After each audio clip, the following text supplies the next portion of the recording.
ધોરણ 6 વિજ્ઞાન પ્રકરણ 9 સજીવો અને તેમની આસપાસ the living organisms and there surroundings. પહેલી અને બૂજો વેકેશનમાં ઘણી રસપ્રદ જગ્યાઓની મુલાકાતે ગયા હતા. આવી જ એક સફરમાં તેઓ ઋષિકેશમાં ગંગા નદી પર ગયા. તેઓ હિમાલયના પર્વતો ચડ્યા ત્યારે ત્યાં ખૂબ જ ઠંડી હતી. ત્યાં તેમણે પોતાના ઘરની નજીકના મેદાન પ્રદેશ કરતાં અલગ જ પ્રકારના વૃક્ષો જોયા, જેવા કે ઓક, પાઇન અને દેવદાર. આવી જ બીજી એક સફર દરમિયાન તેઓ રાજસ્થાન ગયેલા ને ગરમ રણમાં તેમણે ઊંટ સવારી કરી. અંતે તેઓ જગન્નાથપુરી ગયા અને દરિયા કિનારાની મુલાકાત લીધી, જ્યાં ટપકાંયુક્ત સરુના વૃક્ષો જોયા. જ્યારે સફર દરમિયાન કરેલા આનંદને તેઓ યાદ કરતા હતા, ત્યારે તેમને વિચાર આવ્યો, આ બધી જ જગ્યાઓ એકબીજાથી ખૂબ જ અલગ હતી. કેટલીક ઠંડી તો કેટલીક ગરમ અને સૂકી હતી, તો કેટલીક ભેજયુક્ત હતી, અને તેમાં દરેકમાં સજીવો એટલે કે જીવંત પ્રાણીઓ પણ વિવિધ પ્રકારના હતા. તેઓએ પૃથ્વી પરના એવા સ્થળ વિશે વિચારવાનું નક્કી કર્યું કે જ્યાં કોઈ પણ જીવંત સજીવો ન હોય. બૂજોએ તેના ઘરની નજીક આવા સ્થળ વિશે વિચાર્યું. ઘરની અંદર પણ તેણે કબાટ જોવાની કોશિશ કરી. તેને એવો ખ્યાલ હતો કે ત્યાં કોઈ પણ સજીવો નહીં હોય, પણ તેને કબાટમાં એક નાનો કરોળિયો જોવા મળ્યો. ઘરની બહાર પણ તેને એવું કોઈ સ્થળ ન દેખાયું કે જ્યાં એ વિચારતો હતો તે પ્રમાણે કોઈ એક કે બીજા પ્રકારના સજીવો ન હોય. પહેલીએ દૂરના સ્થળો વિશે વાંચવાનું અને વિચારવાનું શરૂ કર્યું. તેણે વાંચ્યું કે લોકોની જ્વાળામુખીના મુખમાં પણ સૂક્ષ્મ સજીવો જોવા મળ્યા છે. સજીવો અને તેમની રહેવાની આસપાસની જગ્યા. પહેલી અને બૂજોને તેમણે મુલાકાત લીધેલા સ્થળોમાં રહેલા વિવિધ પ્રકારના પ્રાણીઓ વિશે બીજો પણ એક વિચાર આવ્યો. રણમાં ઊંટ હોય છે, જ્યારે પર્વતો પર બકરીઓ અને યાક હોય છે. પુરીમાં બીજા કેટલાક, જેમ કે દરિયા કિનારે કરચલા અને માછીમારો દ્વારા પકડવામાં આવતી વિવિધ માછલીઓ અને પછી કીડીઓ જેવા સજીવો પણ હતા, જે આ બધા સ્થળોએ જોવા મળ્યા. એક પ્રદેશમાં જોવા મળતી વનસ્પતિ કરતાં બીજા વિસ્તારમાં જોવા મળતી વનસ્પતિઓ ખૂબ જ અલગ હતી. આ જુદા જુદા વિસ્તારના સ્થળો કેવા હતા? શું તેઓ સમાન હતા?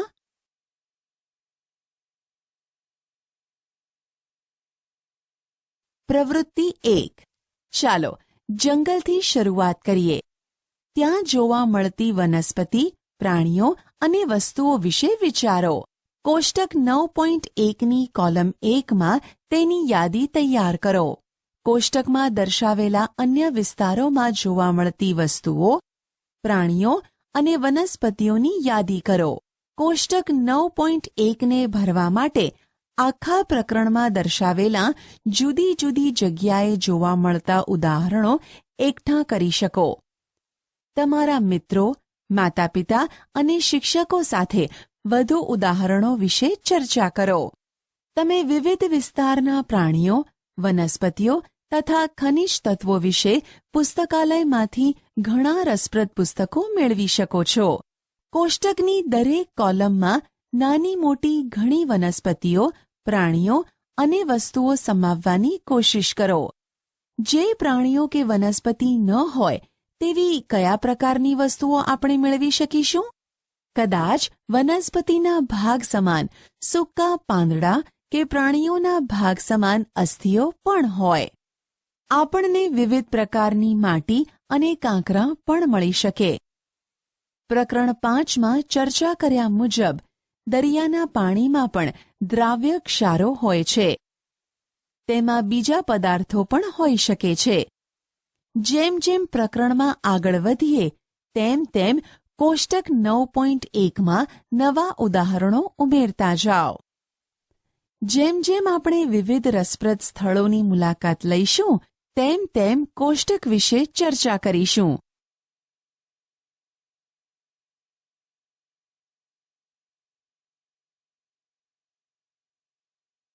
નિવાસ સ્થાન અને અનુકૂલન. પ્રવૃત્તિ 1માં યાદી કરેલા પ્રાણીઓમાં તથા વનસ્પતિમાં તમે શું નોંધ્યું? શું તમે તેમાં વિશાળ વિવિધતા જોઈ? કોષ્ટક 9.1માં તમે રણની કોલમ તથા દરિયાની કોલમમાં શું લખ્યું છે તે જુઓ. શું આ બે કોલમમાં તમે ખૂબ અલગ પ્રકારના સજીવો નોંધ્યા છે? આ બે વિસ્તારમાં આસપાસના સ્થળો કેવા હશે? દરિયામાં વનસ્પતિ અને પ્રાણીઓ ક્ષારયુક્ત એટલે કે ખારા પાણીથી ઘેરાયેલા હોય છે. તેમાંના મોટા ભાગના પાણીમાં ઓગાળેલી હવાનો ઉપયોગ કરે છે. રણમાં ખૂબ જ ઓછું પાણી ઉપલબ્ધ હોય છે. રણમાં દિવસના સમયે ખૂબ જ ગરમી અને રાત્રે ખૂબ જ ઠંડી હોય છે. રણમાં રહેતા પ્રાણીઓ અને વનસ્પતિઓ રણની રેતીમાં જીવે છે અને તે જ વિસ્તારમાં શ્વાસોચ્છ્વાસ કરે છે. દરિયો અને રણ બંને ખૂબ જ જુદા વિસ્તારો છે અને આપણને આ બંને વિસ્તારોમાં ખૂબ જ અલગ પ્રાણીઓ જોવા મળે છે, ખરું ને? ચાલો દરિયા અને રણના બે અલગ જ પ્રકારના પ્રાણીઓ ઊંટ અને માછલી વિશે જોઈએ. ઊંટના શરીરની રચના તેને રણની પરિસ્થિતિમાં ટકી રહેવામાં મદદ કરે છે. ઊંટને લાંબા પગ હોય છે જે તેના શરીરને રણની રેતીની ગરમીથી દૂર રાખે છે. તેઓ ખૂબ જ ઓછી માત્રામાં મૂત્રનો ત્યાગ કરે છે. તેમનો મળ સૂકો હોય છે અને તેઓને પરસેવો થતો નથી. ઊંટ ખૂબ જ ઓછા પ્રમાણમાં મૂત્રનો ત્યાગ કરતા હોવાથી તેઓ પાણી વગર ઘણા દિવસો સુધી જીવી શકે છે. ચાલો વિવિધ પ્રકારની માછલીઓને જોઈએ. તેમાંની કેટલીક આકૃતિ 9.3માં દર્શાવેલી છે. માછલીઓ વિવિધ પ્રકારની હોય છે, પણ તમે એ જોયું કે તે દરેકમાં આકારની બાબતમાં સમાનતા રહેલી છે? અહીં દર્શાવેલી તમામ માછલીઓને પ્રકરણ 8માં ચર્ચા કર્યા મુજબ ધારારેખીય એટલે કે સુરેખિત આકાર હોય છે. પાણીની અંદર હલનચલન કરવામાં આ આકાર મદદરૂપ થાય છે. માછલીના શરીર ઉપર ચીકણા ભીંગડા હોય છે. પ્રકરણ 8માં આપણે જોયું કે માછલીઓને ચપટા મીન પક્ષ અને પૂંછડી હોય છે જે તેમને દિશા બદલવા માટે તથા પાણીમાં સંતુલન રાખવામાં મદદ કરે છે. પાણીમાં ઓગાળેલા ઓક્સિજનનો ઉપયોગ કરવા માટે ચૂઈ એટલે કે ઝાલર મદદરૂપ થાય છે. આપણે જોયું કે માછલીની વિશેષતાઓ તેને પાણીમાં જીવવા માટે અને ઊંટની વિશેષતા તેને રણમાં ટકી રહેવામાં ઉપયોગી થાય છે. પૃથ્વી પર જીવન જીવતા પુષ્કળ વૈવિધ્ય ધરાવતા પ્રાણીઓ અને વનસ્પતિઓમાંથી આપણે ફક્ત 2 પ્રાણીઓ જ ઉદાહરણ તરીકે લીધા છે. આ તમામ વિવિધ પ્રકારના સજીવોમાં આપણને એ જોવા મળે છે કે તે દરેક જે વિસ્તારમાં જોવા મળતા હોય છે ત્યાંનું કોઈક લક્ષણ ધરાવતા હોય છે. આવા ચોક્કસ લક્ષણો કે આદતોની હાજરી કે જેના લીધે તે પ્રાણીઓ કે વનસ્પતિને તેમના વિસ્તારમાં જીવવામાં મદદરૂપ થાય છે તેને અનુકૂલન કહે છે. વિવિધ પ્રાણીઓ પોતાના વિસ્તારને વિવિધ રીતે અનુકૂલિત થયેલા હોય છે. જે વિસ્તારમાં પ્રાણીઓ જીવન જીવતા હોય તેને તેનું નિવાસસ્થાન કહે છે. સજીવો ખોરાક, પાણી, હવા, આશ્રય અને બીજી જરૂરિયાતો માટે નિવાસસ્થાન ઉપર નિર્ભર હોય છે. નિવાસસ્થાન એટલે રહેવાની જગ્યા. વિવિધ પ્રકારની વનસ્પતિ અને પ્રાણીઓ સમાન નિવાસસ્થાનમાં રહેતા હોઈ શકે છે. જમીન ઉપર રહેનારા પ્રાણીઓ અને વનસ્પતિઓને ભૂનિવાસમાં રહેલા છે એમ કહેવાય. ભૂનિવાસના કેટલાક ઉદાહરણોમાં જંગલો, ઘાસના મેદાન, રણ, દરિયાકાંઠો અને પર્વતીય વિસ્તારોનો સમાવેશ થાય છે.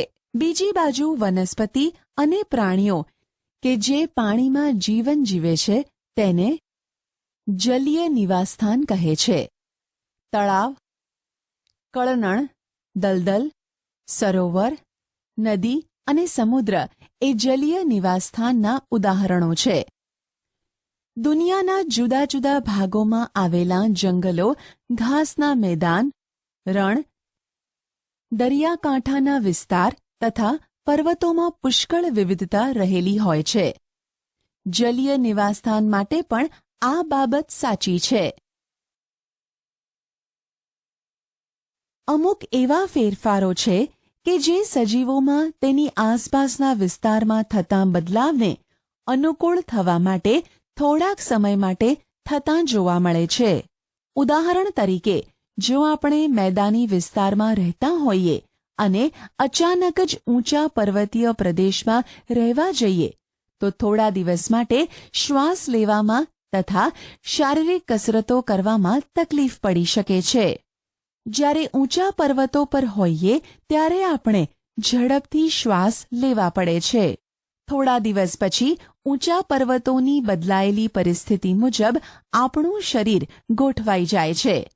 એવો ફેરફાર જે કોઈ ચોક્કસ સજીવના શરીરમાં ટૂંકા સમયગાળા માટે આસપાસના વિસ્તારમાં થયેલા બદલાવને લીધે ઉત્પન્ન થયેલી મુશ્કેલીને નિભાવવા માટે થતો હોય તેને પરિસ્થિતિકીય અનુકૂલન એક્લેમેટાઇઝેશન કહે છે.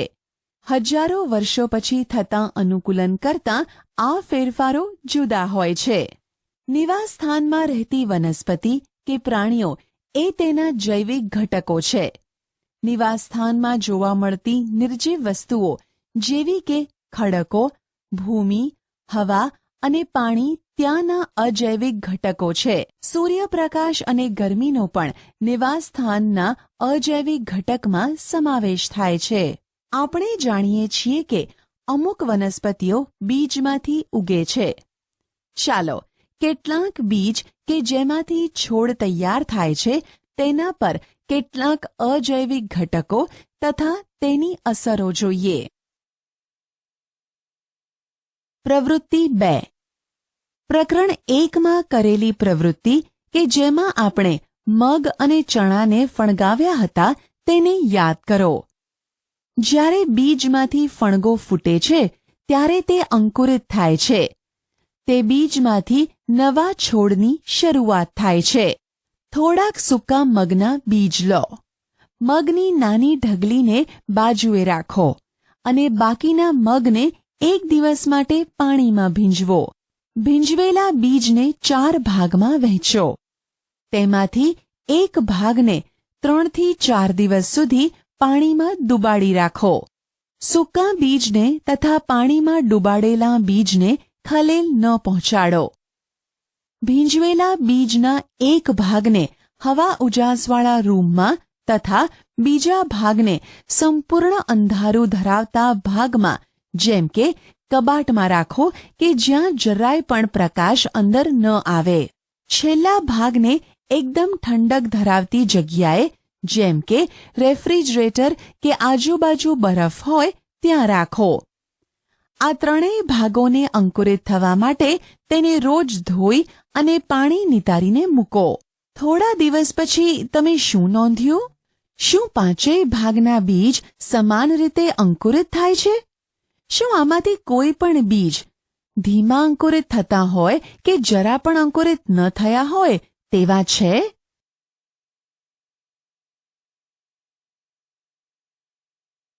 વિવિધ નિવાસસ્થાનની સફર. કેટલાક ભૂનિવાસ. રણ. આપણે રણના અજૈવિક ઘટકો અને તેની સાથે ઊંટના અનુકૂલન વિશે ચર્ચા કરી. રણમાં જોવા મળતા અન્ય પ્રાણીઓ અને વનસ્પતિઓ શું દર્શાવે છે? શું તેઓ પણ સમાન પ્રકારના અનુકૂલન દર્શાવે છે? રણમાં ઉંદર અને સાપ જેવા રણના પ્રાણીઓ હોય છે જેને ઊંટની માફક લાંબા પગ હોતા નથી. દિવસની તીવ્ર ગરમીથી બચવા માટે તેઓ રેતીમાં ખૂબ ઊંડે બખોલમાં રહે છે. આ પ્રાણીઓ રાત્રિ દરમિયાન ઠંડક હોય ત્યારે જ બહાર આવે છે. આકૃતિ 9.5માં રણમાં સામાન્ય રીતે ઉગતી કેટલીક વનસ્પતિઓ દર્શાવેલી છે. તેઓ રણ સાથે કઈ રીતે અનુકૂલન ધરાવે છે? પ્રવૃત્તિ 3. વર્ગખંડમાં કુંડામાં વાવેલા એક થોર અને એક પાંદડાવાળા છોડને લાવો. પ્રકરણ 7ની પ્રવૃત્તિ 4 કે જેમાં બાષ્પોત્સર્જનનો અભ્યાસ કર્યો હતો તે મુજબ બંને છોડના કોઈક ભાગ પર પોલિથીનની કોથળી બાંધી દો. કુંડામાંના છોડને સૂર્યપ્રકાશમાં રહેવા દો અને થોડા કલાક પછી તેનું અવલોકન કરો. તમે શું જોયું? બંને કોથળીમાં એકઠા થયેલા પાણીના જથ્થાના તફાવતને તમે નોંધ્યો? રણની વનસ્પતિઓ બાષ્પોત્સર્જન દ્વારા ખૂબ જ ઓછું પાણી ગુમાવે છે. રણની વનસ્પતિઓમાં કાં તો પાંદડાઓ હોતા જ નથી, કાં તો ખૂબ જ નાના હોય છે, અથવા તેઓ કાંટાના આકારમાં રહેલા હોય છે. તેઓ બાષ્પોત્સર્જન દ્વારા પર્ણોમાંથી ઓછું પાણી ગુમાવવામાં મદદ. થોરમાં તમને જે પાંદડા જેવી રચના દેખાય છે તે હકીકતમાં તેનું પ્રકાંડ છે. આવી વનસ્પતિમાં પ્રકાશ સંશ્લેષણ સામાન્ય રીતે પ્રકાંડ દ્વારા થાય છે. પ્રકાંડ પણ જાડા મીણયુક્ત સ્તરથી આવૃત હોય છે, જે પાણીને જાળવી રાખવામાં મદદ કરે છે. મોટા ભાગની રણની વનસ્પતિના મૂળ પાણીનું શોષણ કરવા માટે જમીનમાં ખૂબ ઊંડે સુધી જાય છે. પર્વતીય વિસ્તાર.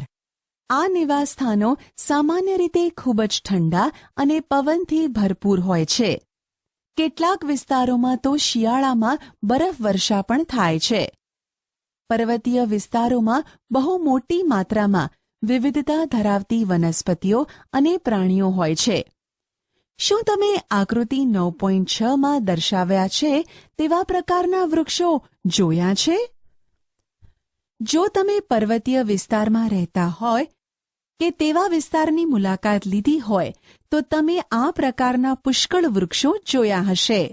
પણ શું તમે આવા વૃક્ષો કુદરતી રીતે અન્ય વિસ્તારોમાં ઉગતા હોય તેવું નોંધ્યું છે? આ નિવાસસ્થાનમાં પ્રવર્તતી પરિસ્થિતિઓ સાથે આ વૃક્ષોનું અનુકૂલન કઈ રીતે હોય છે? આ વૃક્ષો સામાન્ય રીતે શંકુ આકારના હોય છે તથા ડાળીઓ ઢળતી હોય છે. કેટલાક વૃક્ષોના પાંદડા સોયાકાર હોય છે. તે વરસાદના પાણીને તથા બરફને સરળતાથી નીચે સરકવા દે છે. આનાથી અલગ આકાર ધરાવતા વૃક્ષો પણ પર્વતોમાં જોવા મળે છે. તેઓ પર્વતીય વિસ્તારમાં ટકી રહેવા અલગ પ્રકારનું અનુકૂલન ધરાવતા હોઈ શકે છે. પર્વતીય વિસ્તારોમાં રહેતા પ્રાણીઓ પણ ત્યાંની પરિસ્થિતિ સાથે અનુકૂલન ધરાવતા હોય છે. ઠંડીથી રક્ષણ માટે તેમની ચામડી જાડી અને રૂંવાટી ધરાવે છે. ઉદાહરણ તરીકે પોતાને ગરમ રાખવા માટે યાકને લાંબા વાળ હોય છે. હિમચિત્તા એટલે કે સ્નો લેપર્ડના શરીર, પગ અને પંજા પર ગાઢ રૂંવાટી હોય છે, જે તેને બરફ પર ચાલતી વખતે ઠંડીથી બચાવે છે. પર્વતીય બકરીઓ મજબૂત ખરીઓ એટલે કે હૂવ્સ ધરાવે છે, જેથી ખડકાળ ઢાળ પર દોડી શકાય. પર્વતીય પ્રદેશોમાં જેમ જેમ ઊંચાઈએ જઈએ તેમ તેમ આસપાસના વિસ્તારો બદલાય છે અને વિવિધ ઊંચાઈ પર જુદા જુદા અનુકૂલન જોવા મળે છે. ઘાસના મેદાનો. સિંહ જંગલમાં કે ઘાસના મેદાનમાં રહેતું સશક્ત પ્રાણી છે, જે હરણ જેવા પ્રાણીઓનો શિકાર કરી તેને મારી શકે છે. તે રંગમાં આછા ભૂખરા રંગનો હોય છે. હરણ તથા સિંહના ચિત્રને જુઓ. આ બંને પ્રાણીઓના ચહેરા પર આંખો કઈ રીતે ગોઠવાયેલી છે? આ બંને પ્રાણીઓના ચહેરા પર આંખો સામેની તરફ ગોઠવાયેલી છે કે બાજુ પર? સિંહને આગળના પગને લાંબા પંજા હોય છે, જેની આંગળીઓમાં અંદર પણ ખેંચી શકાય છે. શું સિંહના લક્ષણો તેને જીવવા માટે કોઈ રીતે ઉપયોગી છે? તેનો આછો ભૂખરો રંગ તે જ્યારે શિકાર માટે ફરે છે ત્યારે ઘાસના મેદાનમાં છુપાવવા માટે મદદરૂપ થાય છે. ચહેરાની આગળ તરફ રહેલી આંખો તેને શિકારના ચોક્કસ સ્થાન વિશે ખ્યાલ આપે છે. હરણ પણ જંગલ અને ઘાસના મેદાનમાં રહેનારું અન્ય એક પ્રાણી છે. જંગલની વનસ્પતિના મજબૂત પ્રકાંડને ચાવવા માટે મજબૂત દાંત હોય છે. હરણને તેનો સિંહ જેવા શિકારી પ્રાણીઓ દ્વારા શિકાર ન થાય અને તેમનાથી બચાવ થાય તે માટે શિકારી પ્રાણીઓની હાજરી જાણવી જરૂરી છે. શિકારીની હલનચલન સાંભળવા માટે તેના કાન લાંબા હોય છે. માથાની બાજુ પર રહેલી આંખો તેને ખતરાની જાણ માટે દરેક દિશામાં જોવા માટે મદદરૂપ થાય છે. હરણની ઝડપ તેને તેના શિકારથી દૂર ભાગવામાં મદદરૂપ થાય છે. હરણ, સિંહ કે અન્ય પ્રાણી કે વનસ્પતિની આવી બીજી ઘણી રચનાઓ હોય છે જે તેમને નિવાસસ્થાનમાં ટકી રહેવા માટે મદદરૂપ થાય છે. કેટલાક જલીય નિવાસસ્થાનો. સમુદ્રો. માછલી દરિયામાં જીવવા માટે કઈ રીતે અનુકૂલિત છે તે બાબતે આપણે ચર્ચા કરી છે. ઘણા બધા દરિયાઈ જીવો પાણીમાં સરળતાથી હલનચલન કરી શકે તે માટે ધારારેખીય શરીર ધરાવે છે. કેટલાક દરિયાઈ પ્રાણીઓ જેવા કે સ્ક્વિડ, એક મૃદુકાય પ્રાણી જે 8 પગ અને 2 સ્પર્શકો ધરાવે છે, અને ઓક્ટોપસના શરીર ધારારેખીય હોતા નથી. તેઓ દરિયાના તળિયે રહે છે અને જે શિકાર તેમના તરફ ગતિ કરે છે તેને પકડી લે છે. જો કે જ્યારે તેઓ પાણીમાં હલનચલન કરે ત્યારે તેમના શરીરને ધારારેખીય કરી દે છે. આ પ્રાણીઓમાં પાણીમાં ઓગાળેલો ઓક્સિજન વાપરવા માટે ચૂઈ હોય છે. ડોલ્ફિન અને વ્હેલ જેવા કેટલાક દરિયાઈ જીવોને ચૂઈ હોતી નથી. તેઓ નસકોરાં કે શ્વસન છિદ્રો જે તેમના માથાના ઉપરના ભાગે ગોઠવાયેલા હોય છે તેના દ્વારા હવા અંદર લે છે. તેના વડે તેઓ જ્યારે પાણીની સપાટી નજીક તરતા હોય ત્યારે શ્વાસ દ્વારા હવા અંદર લે છે. તેઓ લાંબા સમય સુધી શ્વાસ લીધા વગર પાણીની અંદર રહી શકે છે. હવા શ્વાસમાં લેવા માટે તેઓ સમયાંતરે સપાટીની બહાર આવે છે. શું તમે ડોલ્ફિનની આ રસપ્રદ પ્રવૃત્તિને ટેલિવિઝનના કાર્યક્રમમાં કે સમુદ્રી જીવન પરની કોઈ ફિલ્મમાં જોઈ છે?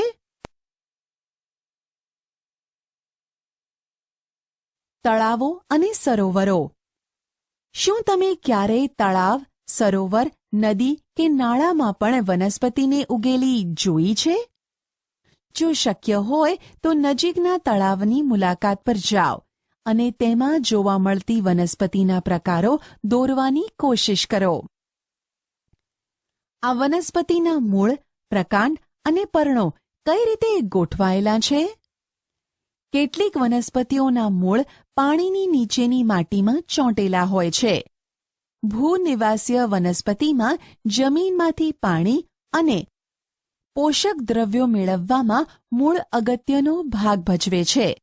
જો કે જલીય વનસ્પતિમાં મૂળ કદમાં ઘણા નાના હોય છે અને તેમનું મુખ્ય કાર્ય વનસ્પતિને એક સ્થળે જકડી રાખવાનું છે. આવી વનસ્પતિના પ્રકાંડ લાંબા, પોલા અને હલકા હોય છે. પ્રકાંડ પાણીની સપાટી સુધી વિકસિત થાય છે, જ્યારે પર્ણ અને ફૂલો પાણીની સપાટી ઉપર તરતા હોય છે. કેટલીક જલીય વનસ્પતિઓ પાણીમાં સંપૂર્ણ ડૂબેલી હોય છે. આવી વનસ્પતિના તમામ ભાગ પાણીની અંદર વિકસે છે. આમાંની કેટલીક વનસ્પતિના પર્ણો સાંકડા કે પાતળી પટ્ટી જેવા હોય છે. તે વહેતા પાણીમાં વળી શકે છે. કેટલીક ડૂબેલી વનસ્પતિઓમાં પર્ણો એટલા વિભાજિત હોય છે કે પાણી તેને કાંઈ જ નુકસાન પહોંચાડ્યા વગર તેમાંથી વહન પામતું હોય છે. દેડકાં સામાન્ય રીતે તળાવનો નિવાસસ્થાન તરીકે ઉપયોગ કરે છે. દેડકાઓ તળાવના પાણી અને જમીન એમ બંને પર રહી શકે છે. તેમના પાછળના પગ મજબૂત હોય છે, જે તેમને કૂદકો મારવા તથા તેના શિકારને પકડવામાં મદદ કરે છે. તેમને જાળપાદ એટલે કે આંગળીઓ વચ્ચે ચામડી જોડાયેલી હોય તેવા પગ હોય છે, જે તરવામાં મદદરૂપ થાય છે.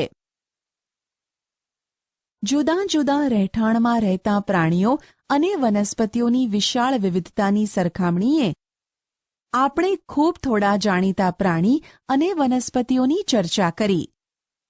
પ્રકરણ 7માં સૂચન કરેલી હર્બેરિયમ બનાવવાની પ્રવૃત્તિ કરી ત્યારે તમે પણ વિવિધ પ્રકારની વનસ્પતિઓની નોંધ લીધી હશે. પૃથ્વી પરના તમામ વિસ્તારોની વનસ્પતિઓના પર્ણોના હર્બેરિયમની વિવિધતાની કલ્પના કરો. સજીવોની લાક્ષણિકતાઓ, કેરેક્ટરિસ્ટિક્સ ઓફ ધ લિવિંગ બીઇંગ્સ. આપણે વિવિધ વિસ્તારોની મુલાકાત લીધી અને ઘણી વનસ્પતિ તથા પ્રાણીઓની ચર્ચા કરી. આપણે વિવિધ વિસ્તારોમાં જોવા મળતી વસ્તુઓ, વનસ્પતિઓ અને પ્રાણીઓની યાદી કરી. થોડી વાર અટકીને આપણી યાદીમાં રહેલા ઉદાહરણોમાં કેટલા સજીવ છે તે વિશે વિચારીએ તો? ચાલો જંગલમાંથી મળી આવતા ઉદાહરણોની વાત કરીએ. વૃક્ષો, વેલાઓ, નાના મોટા પ્રાણીઓ, પક્ષીઓ, સાપ, જંતુઓ, ખડકો, માટી, પાણી, હવા, સૂકા પાંદડા, મૃત પ્રાણીઓ, બિલાડીના ટોપ એટલે કે મશરૂમ અને શેવાળ એટલે કે મોસ એ જંગલમાં રહેલી વસ્તુઓના થોડાક ઉદાહરણો છે. આમાંથી કેટલા સજીવ છે? હાલમાં તમારી આસપાસ દેખાતી વસ્તુઓમાં કેટલી સજીવ છે અને કેટલી નિર્જીવ જૂથની છે તે વિશે વિચારો. કેટલાક કિસ્સાઓમાં આપણા માટે તે જાણવું સરળ છે, જેમ કે આપણા ઘરમાં રહેલી ખુરશી ટેબલ જેવી વસ્તુઓ જીવંત નથી. એડવર્ડ લિયર દ્વારા લખાયેલી કવિતા તદ્દન મૂર્ખતાને પહેલી વાંચી રહી હતી. અહીં એ કવિતાનો ભાવાનુવાદ આપેલો છે. ટેબલે ખુરશીને કીધી એક વાત કે આની તને કાંઈ થોડી છે જાણ. ગરમીમાં તાપ કેરો છે બસ સંતાપ, ને પગના ચીરાની તો શું કરું વાત. થયું થોડી જો આપણે બે મારીએ લટાર, તો નાની મોટી કંઈક વાતો બે થાય. ખુલ્લી હવાનીએ મળે મોંઘી સોગાદ, એમ ટેબલે માંડી વાત ખુરશી સંગાથ. ખુરશીએ અકળાઈને વાળ્યો જવાબ, આપણા જેવાથી તો કેમે ચલાય. મૂરખ જેવું તું આમ શાને અકળાય, જાણે છે ડગલું નહીં એકેય મંડાય. નિસાસો નાખી પછી ટેબલ ચિલ્લાય કે કોશિશ કરવામાં શું તારું છે જાય. સરખા છે પાયા આપણ બેયની પાસ, શું કામના બે બે પગથી ચલાય. પહેલી અને બૂજોને કવિતા ખૂબ જ હાસ્યાસ્પદ લાગી, કારણ કે તેઓ જાણે છે કે ખુરશી અને ટેબલ એ જીવંત નથી, કે તે વાત કરી શકે, ચાલી શકે અથવા સામાન્ય રીતે આપણે સામનો કરતા હોય તેવી મુશ્કેલીઓનો સામનો પણ કરે. આપણે જાણીએ છીએ કે ખુરશી, ટેબલ, પથ્થર કે સિક્કો સજીવ નથી. તે જ રીતે આપણે એ પણ જાણીએ છીએ કે આપણે તથા દુનિયાના તમામ લોકો સજીવ છે. આપણે આપણી આસપાસ એકદમ સજીવ હોય તેવા કૂતરાં, બિલાડી, વાનરો, ખિસકોલીઓ, કીટકો તથા બીજા કેટલાય પ્રાણીઓ જોઈએ છીએ. કોઈ વસ્તુ સજીવ છે તે આપણે કઈ રીતે જાણી શકીએ? ઘણીવાર એ નક્કી કરવું અઘરું હોય છે. આપણને એવું કહેવામાં આવે છે કે વનસ્પતિ સજીવ છે, પરંતુ તેઓ કૂતરા કે કબૂતરની માફક હલનચલન કરતાં દેખાતી નથી. જ્યારે બીજી બાજુ કોઈ ગાડી કે બસ હલનચલન કરે છે, પણ આપણે તેને નિર્જીવ જ ગણીએ છીએ. સમયની સાથે વનસ્પતિ અને પ્રાણીઓના કદમાં વધારો થાય છે, પણ તો પછી ઘણીવાર આકાશમાં રહેલા વાદળનું કદ પણ વધતું હોય એવું જણાય છે. શું એનો મતલબ એ થયો કે વાદળા સજીવ છે? શું સજીવો કોઈ સામાન્ય લક્ષણો ધરાવે છે કે જે તેને નિર્જીવથી અલગ બનાવે છે?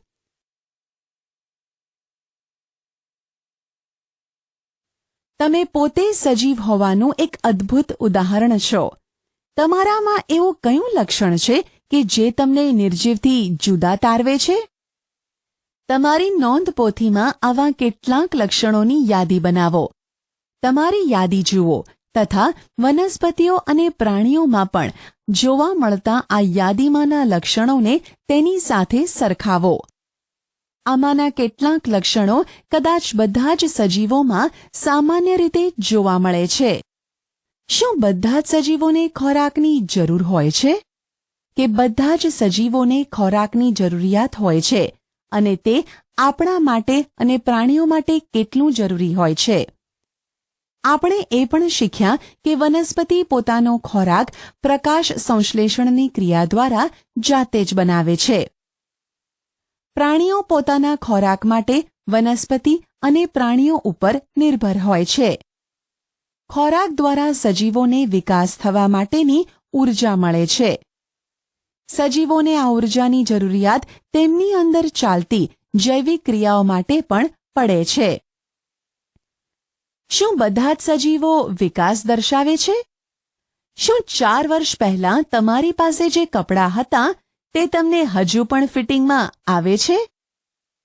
તમને હવે તે થતા નથી, ખરું ને? આટલા વર્ષોમાં તમે વધુ ઊંચા થઈ ગયા છો. તમે ભલે એ અનુભવતા ન હોવ પણ તમારો વિકાસ દરેક સમયે થતો હોય છે અને થોડા વર્ષોમાં તમે પુખ્ત બની જશો.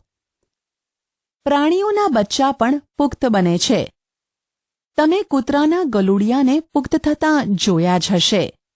ઈંડામાંથી નીકળેલું પીલું એટલે કે મરઘીનું બચ્ચું વિકાસ પામી મરઘી કે કૂકડો બને છે. વનસ્પતિનો પણ વિકાસ થાય છે.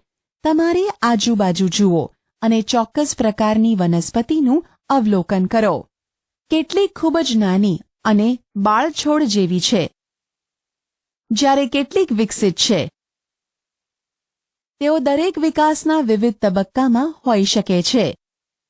એ વનસ્પતિઓને થોડા દિવસ કે અઠવાડિયા બાદ જુઓ. તમે નોંધશો કે તેમાંથી કેટલીક કદમાં વધી ગઈ છે. દરેક સજીવમાં વિકાસ એ એક સામાન્ય બાબત છે. શું તમે વિચારો છો કે નિર્જીવ વસ્તુઓનો વિકાસ થતો નથી? શું દરેક સજીવ શ્વસન કરે છે? શું આપણે શ્વાસ લીધા વગર જીવી શકીએ? જ્યારે આપણે શ્વાસ લઈએ છીએ ત્યારે બહારની હવા શરીરની અંદર દાખલ થાય છે. જ્યારે આપણે શ્વાસ બહાર કાઢીએ છીએ ત્યારે આપણા શરીરની અંદરની હવા બહાર નીકળે છે. શ્વાસોચ્છ્વાસ એ શ્વસન ક્રિયાનો એક ભાગ છે.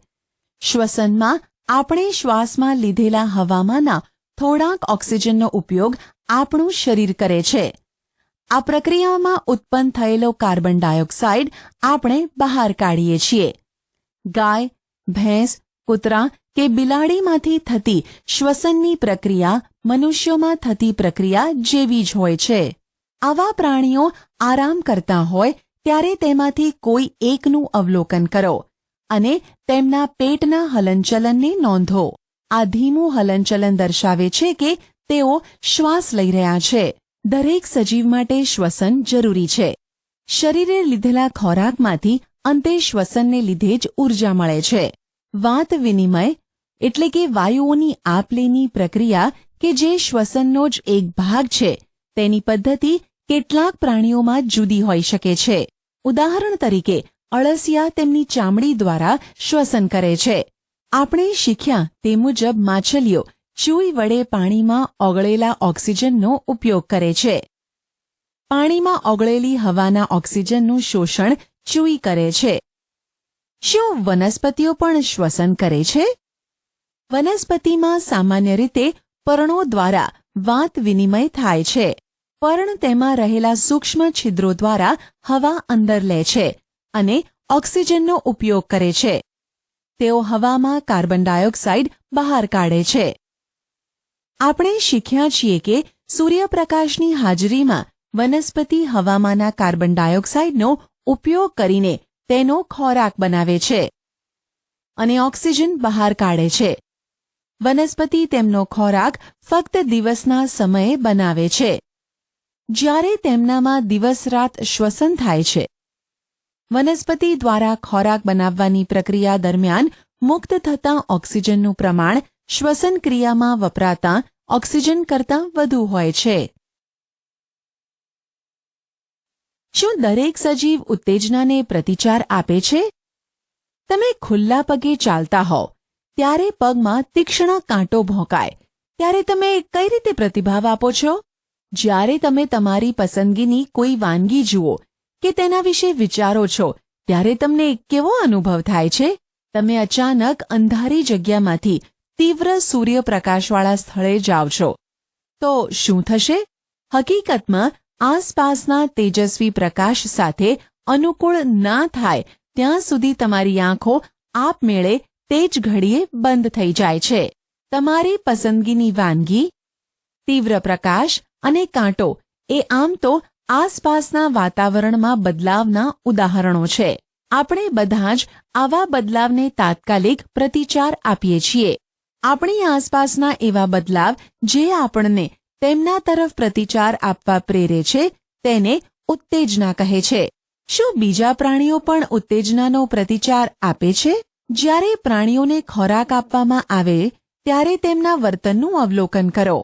શું ખોરાકને જોતાં જ તેમને અચાનક જ કાર્યશીલ થતા તમે જોયા છે? જ્યારે તમે કોઈ પક્ષી તરફ જાઓ છો ત્યારે તે શું કરે છે?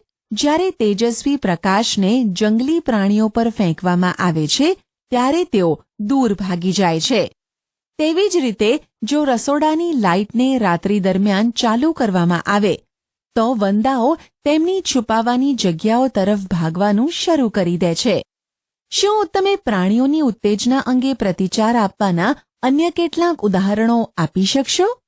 શું વનસ્પતિ પણ ઉત્તેજનાને પ્રતિચાર આપે છે?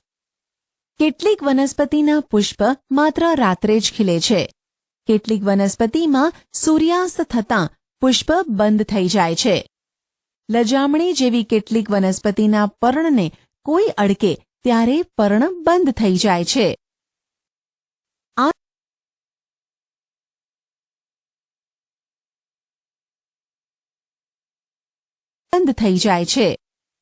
આસપાસના વાતાવરણમાં બદલાવ થતાં જ વનસ્પતિએ તેને આપેલા પ્રતિચારના આ કેટલાક ઉદાહરણો છે. પ્રવૃત્તિ 4. દિવસ દરમિયાન બારીમાંથી થોડીવાર માટે સૂર્યપ્રકાશ દાખલ થતો હોય તેવા રૂમમાં બારીથી થોડો દૂર એક કુંડાવાળો છોડ મૂકો. તે છોડને થોડા દિવસ નિયમિત પાણી આપો. શું ખુલ્લામાં ઉગતા છોડની માફક આ છોડ પણ ટટ્ટાર જ ઉગે છે? જો તે ટટ્ટાર ઉગતો ન હોય તો તે જે દિશામાં વળ્યો હોય તે નોંધો. શું તમને લાગે છે કે આ બાબત કોઈ ઉત્તેજનાના પ્રતિભાવને લીધે થઈ હશે? દરેક સજીવ તેની આસપાસના ફેરફાર તરફ પ્રતિભાવ આપે છે. સજીવો અને ઉત્સર્જન. બધા જ સજીવો ખોરાક લે છે. ખાવામાં આવતો બધો જ ખોરાક હકીકતમાં વપરાતો નથી, પણ શરીર દ્વારા તેનો કેટલોક જથ્થો જ વાપરવામાં આવે છે. તો વધેલા ખોરાકનું શું થાય છે? તે નક્કામાં કચરા તરીકે શરીરમાંથી દૂર થવો જોઈએ. બીજી કેટલીક જૈવિક પ્રક્રિયાઓ દરમિયાન પણ આપણું શરીર કચરો ઉત્પન્ન કરે છે. સજીવો દ્વારા કચરાનો ત્યાગ કરવાની આ પ્રક્રિયા ઉત્સર્જન તરીકે ઓળખાય છે. શું વનસ્પતિ પણ ઉત્સર્જન કરે છે? હા, તેઓ પણ ઉત્સર્જન કરે છે. જો કે વનસ્પતિમાં આ પદ્ધતિ થોડીક અલગ હોય છે.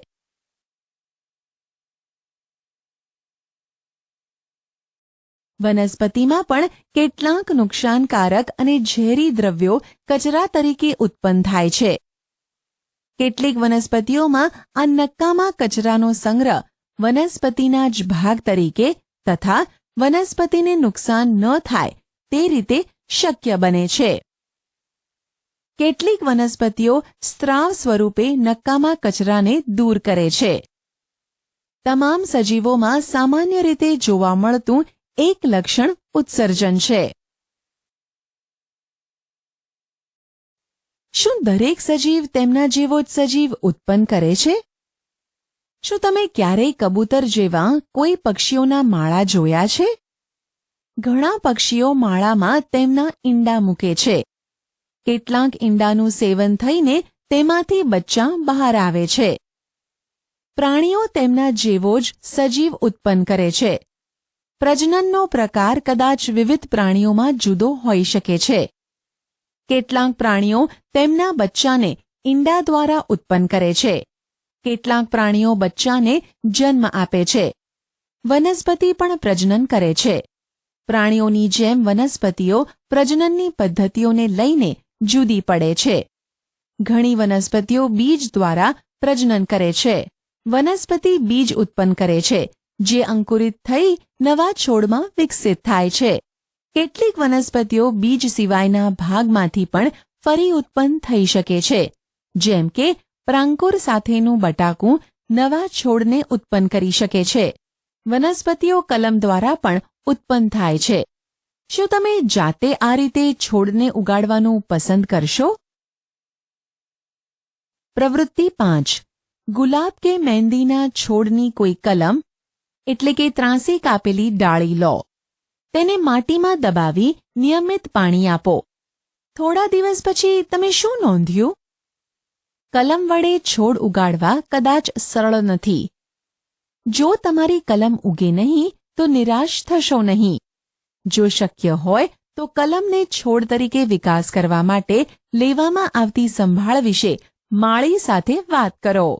સજીવો પ્રજનન દ્વારા તેમના જેવા જ અન્ય સજીવો ઉત્પન્ન કરે છે. વિવિધ સજીવોમાં પ્રજનન જુદી જુદી રીતે થાય છે. શું બધા જ સજીવો હલનચલન કરે છે? સજીવોના હલનચલનની વિવિધ રીતો વિશે આપણે પ્રકરણ 8માં ચર્ચા કરી. તેઓ એક સ્થળેથી બીજા સ્થળે જાય છે અને બીજા શારીરિક હલનચલન પણ દર્શાવે છે. વનસ્પતિ માટે શું કહેશો? શું તેઓ પણ હલનચલન કરે છે? સામાન્ય રીતે વનસ્પતિઓ મૂળ વડે જમીન સાથે જકડાયેલી હોય છે, માટે તે એક સ્થળથી બીજા સ્થળ સુધી સ્થળાંતરણ કરતી નથી. જો કે તેમના દ્વારા સંશ્લેષિત ખોરાક તથા પાણી, ખનિજો વગેરે વનસ્પતિના એક ભાગમાંથી બીજા ભાગ તરફ જાય છે. શું તમે બીજા કોઈ પ્રકારનું હલનચલન વનસ્પતિમાં નોંધ્યું છે? પુષ્પનું ખીલવું અને બંધ થવું? તમને યાદ છે ને કે કઈ રીતે અમુક વનસ્પતિઓ ઉત્તેજનાને પ્રતિભાવ આપે છે? જો કે આપણી પાસે હલનચલન કરતી હોય તેવી નિર્જીવ વસ્તુઓ પણ છે. બસ, ગાડી, કાગળના નાના ટુકડા, વાદળ વગેરે. શું આ હલનચલનમાં સજીવોના હલનચલન કરતાં કંઈ ફેરફાર છે? સજીવોમાં પુષ્કળ વિવિધતાઓ છે, પરંતુ આપણે ચર્ચા કરી તે મુજબ તેમાંના દરેક કેટલાક સમાન લક્ષણો ધરાવે છે. સજીવો મૃત્યુ પામે છે, એ પણ તેમનું એક લક્ષણ છે. સજીવો મૃત્યુ પામતા હોવાથી પોતાના જેવા જ સજીવોની ઉત્પત્તિ દ્વારા તેઓ પોતાની જાતિને હજારો વર્ષો સુધી ટકાવી રાખી શકે છે. કોઈ એક સજીવ ક્યારેક અન્ય કોઈ જ સજીવ ઉત્પન્ન કર્યા વગર પણ મૃત્યુ પામી શકે છે, પરંતુ પ્રજનન થાય તો જ તે પ્રકારના સજીવોનું અસ્તિત્વ ટકી શકે છે. આપણે જોયું કે દરેક સજીવોમાં કેટલાક સામાન્ય લક્ષણો હોય છે. તે બધા ખોરાકની જરૂરિયાત, શ્વસન, ઉત્સર્જન, પ્રતિચાર, પ્રજનન, હલનચલન તથા મૃત્યુ દર્શાવે છે. શું આપણે કેટલીક નિર્જીવ વસ્તુઓને પણ ઓળખીએ છીએ કે જે આવા કોઈ લક્ષણો ધરાવતા હોય? ગાડીઓ, સાયકલ, ઘડિયાળો અને નદીનું પાણી સ્થળાંતર કરે છે. ચંદ્ર પણ આકાશમાં હલનચલન કરે છે. આપણી નજરની સામે જ વાદળ આકાશમાં કદમાં મોટું થાય છે. શું આવી વસ્તુઓને સજીવ કહેવાશે? આપણે જાતને જ પૂછીએ કે શું આ બધા પદાર્થો સજીવોની બીજી બધી ખાસિયતો ધરાવે છે? સામાન્ય રીતે જે સજીવ હોય તે આપણે ચર્ચા કરેલા તમામ લક્ષણો ધરાવે છે, જ્યારે નિર્જીવ વસ્તુઓ તે જ સમયે આ બધા જ લક્ષણો ધરાવતા નથી. શું આ બાબત હંમેશા સાચી છે? શું સજીવો હંમેશા આપણે ચર્ચા કરેલા તમામ લક્ષણો દર્શાવે જ છે?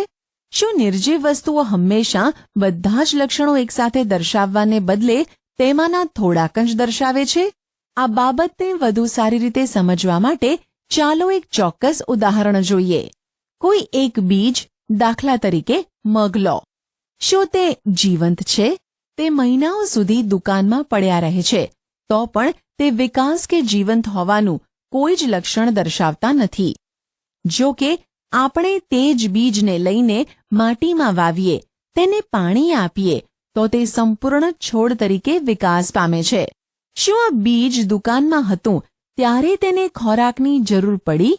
તેને ઉત્સર્જન કર્યું, વિકસ્યું કે નવા સજીવનું ઉત્પાદન કર્યું? આપણે જોયું કે એવા કિસ્સાઓ પણ હોય છે જેમાં આપણે સરળતાથી એવું નથી કહી શકતા કે આપણે ચર્ચા કરેલા તમામ લક્ષણો તેમાં હાજર છે, જેથી તેને સજીવ કહી શકાય.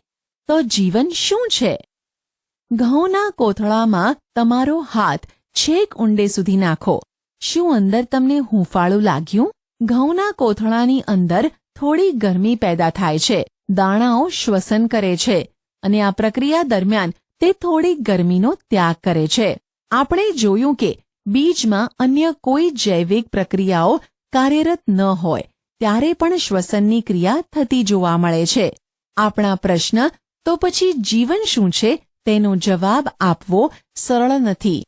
જો કે આપણી આસપાસના તમામ વિવિધતાસભર સજીવોને જોતાં તેવું તારણ કાઢી શકાય કે જીવન સુંદર છે.